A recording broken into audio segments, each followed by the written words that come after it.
9th English, Unit 1.5, The Necklace. The Necklace, Part 1.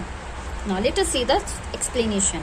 Matilda was a pretty and charming girl born as if by an error of fate into a family of clerks.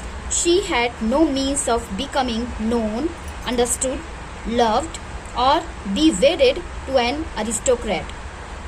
And so she let herself be married to a minor official at the Ministry of Education. Matilda was a pretty and charming girl. Matilda एक लड़की का नाम है. She was very pretty and charming. बहुत ही दिलकश और खूबसूरत जो है लड़की थी. Born as if by an error of fate. और बदकिस्मती से और कम नसीबी से वो जो है पैदा हुई थी. She was born in a family of colour के जो है कलर के खानदान में पैदा हुई थी. उसकी बदकिस्मती थी. She had no means of becoming known, understood, loved, or to be wedded to an aristocrat. Aristocrat यानी ऊंचा खानदान. तो she had no means of becoming known. कोई उसको जानने पहचानने वाला नहीं था. उसकी किस्मत ऐसी थी क्योंकि उसको कोई पहचानने वाला ही नहीं था. टू बी अंडरस्टूड और समझने वाला नहीं था. टू बी लव्ड और उसको प्यार करने वाला, मोहब्बत करने वाला कोई नहीं था. तो और be wedded to an aristocrat और आला खानदान में किसी से शादी ऐसे हो तो ऐसा कोई था ही नहीं क्योंकि वो बहुत ही गरीब खानदान से ताल्लुक रखती थी. मामूली से खानदान से ताल्लुक रखती थी. तो उसको समझने वाला, उसे मोहब्बत करने वाला कोई नहीं था. And so she let herself be married to a minor official at the ministry of education. और इसलिए उसने जो है वजारत तालीम के एक मामूल से अफसर से शादी करना मंजूर कर लिया था, है ना. Let herself be married to be a minor official, मामूली सा जो अफसर है ना. मिनिस्ट्री ऑफ एजुकेशन, वजारत तालीम का जो एक मामूली सा जो अफसर है उसे शादी करना उसने मंजूर कर लिया था. She dressed plainly because she had never been able to afford anything better. She suffered endlessly, feeling she was entitled to all the luxuries of life. She suffered because of her shabby, poorly furnished house. All these things that another woman of her class would not even have noticed tormented her and made her resentful. She dreamed of a grand palatial mansion with vast rooms and inviting smaller rooms, perfumed for afternoon chats with close friends. Yet she had no rich dresses, no jewels, nothing, and these were the only things she loved. She wanted so much to charm, to be envied, to be sought after. She dressed plainly. उसका जो लिबास था बहुत ही मामूली सा लिबास था, सादा लिबास पहनती थी.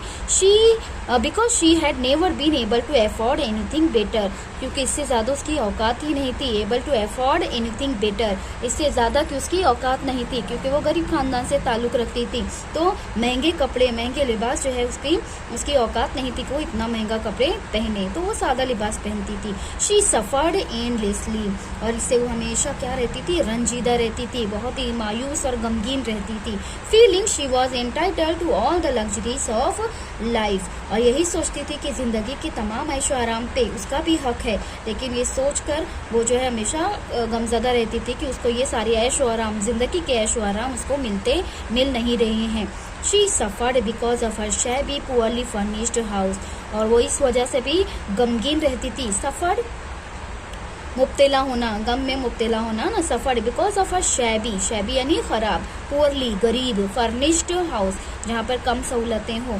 तो अपने गरीब और पुराना घर को देखकर वो हमेशा क्या होती थी, गमगीन और रंजीदा रहती थी, मायूसी में रहती थी. All these things had that another woman of her class would not even have noticed.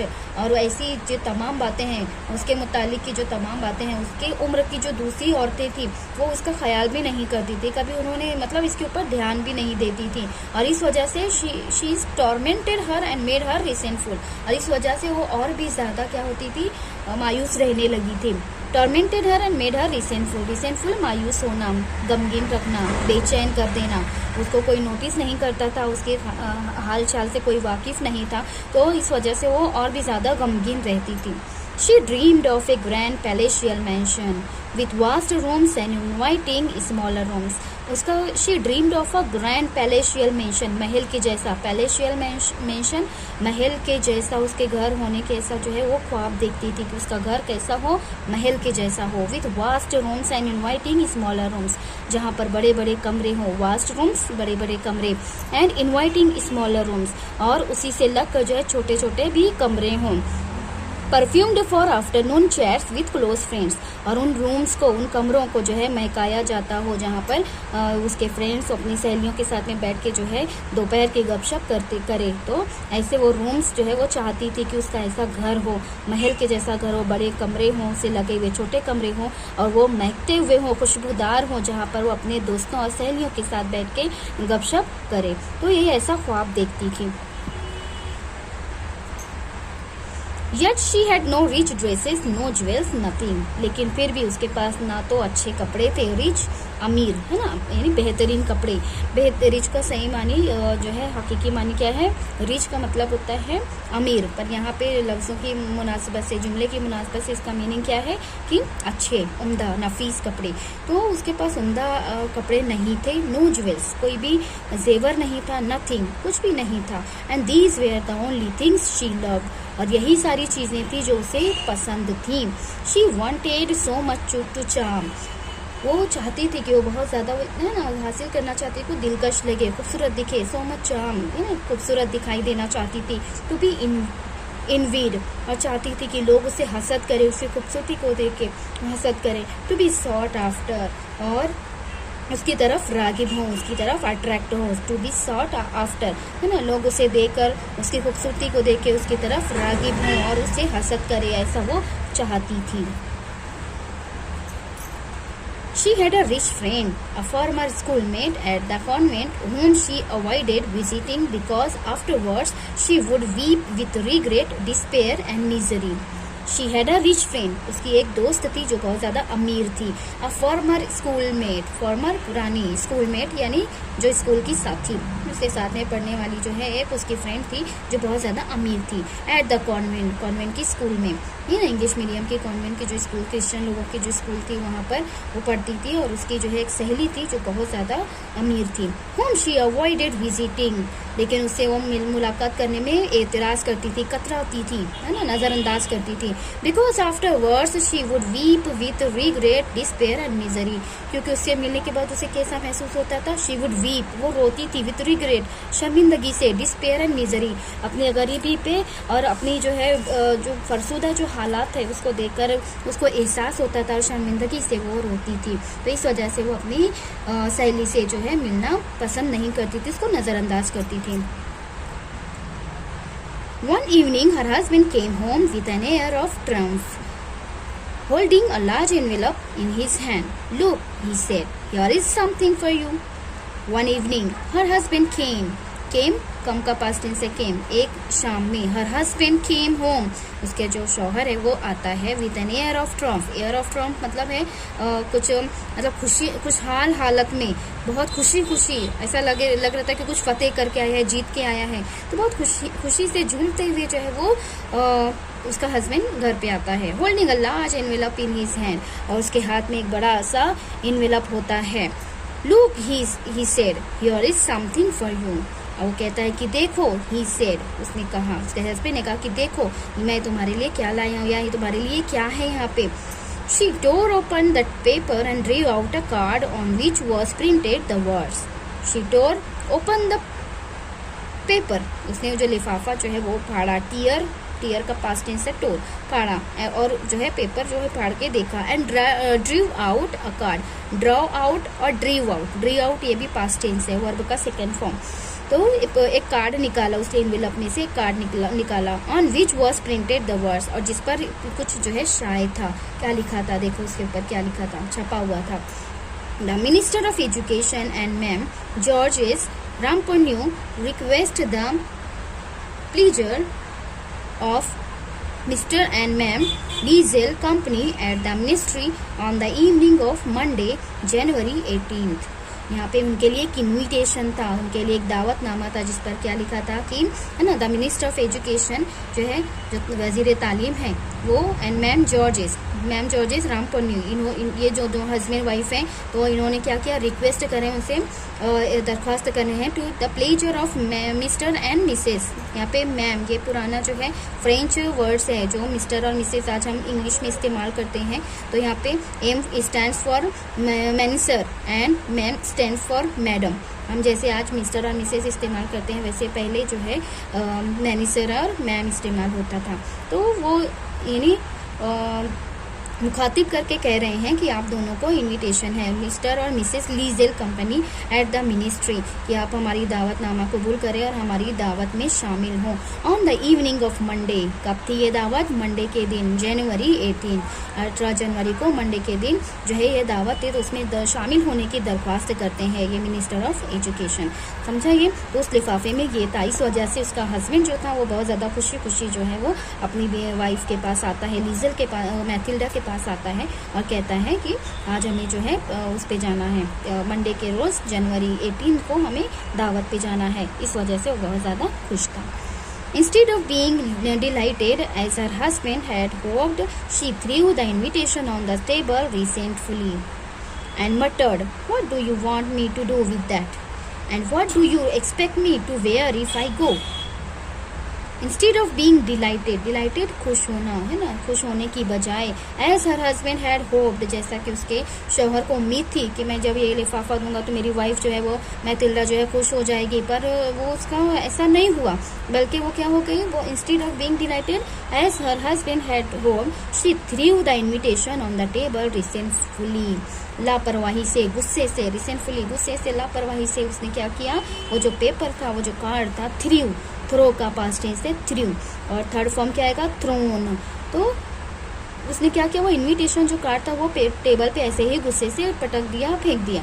And मटर्ड, और फिर बड़बड़ाई, क्या बोली उसने, what do you want me to do with that, कि आप क्या चाहते हो कि मैं क्या करूं इसका, है ना, ऐसा वो अपने हस्बैंड से सवाल करते कि आप मुझसे क्या उम्मीद करते हो कि मैं क्या करूं इस कार्ड का। And what do you expect me to wear if I go, और आप मुझसे क्या उम्मीद करते हो कि अगर हमें जाना है तो मैं क्या पहनूं, है ना, यानी वो मेन मकसद क्या था कि वो क्या पहने। इस वजह से वो गुस्से में थे कि अगर पार्टी में जाना है, उसके पास तो अच्छे कपड़े नहीं थे, तो पार्टी में अगर जाना है, उस दावत में अगर जाना है तो क्या पहने। तो वो गुस्से से अपने हस्बैंड को इस तरह से जवाब देती है और पूछती है कि अगर हमें जाना ही है तो मैं क्या पहनूंगी वहाँ पे, और इस कार्ड का मैं क्या करूँ। He hadn't thought of that. He stammered, "Why, the dress you..."